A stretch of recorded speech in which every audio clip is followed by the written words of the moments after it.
Good morning. আমার পরিবারের সকল সদস্যকে জানাই সুপ্রভাত। তো সকালবেলায় আমি দেখো গাছ থেকে কাঁচা লঙ্কাগুলো ছিঁড়ছি। হেমন্ত ডিউটি যাবে, ওর জন্য রান্না প্রায় হয়েই গেছে আমার। তো দেখো কী কী রান্না করলাম।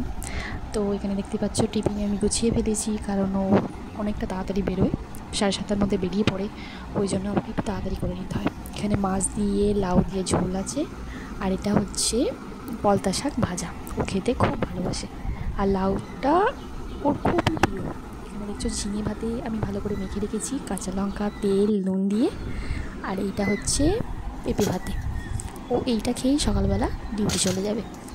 আর এখানে এই দেখো আমি শোল মাছের ঝাল করেছি, এটাও ওকে দিয়ে দেবো। তো শোল মাছের ঝালও ওর খুবই প্রিয়, তাই ওর জন্যই রান্না করা হয়েছে। তো এইখানে দেখতে পাচ্ছ যে এখানে দেখো, এখানে শসা টমেটো পেঁয়াজ কাঁচা লঙ্কা এগুলো রাতে মুড়ি খাবে। তো আমার ভিডিওটা যদি ভালো লেগে থাকে অবশ্যই একটা লাইক কমেন্ট অবশ্যই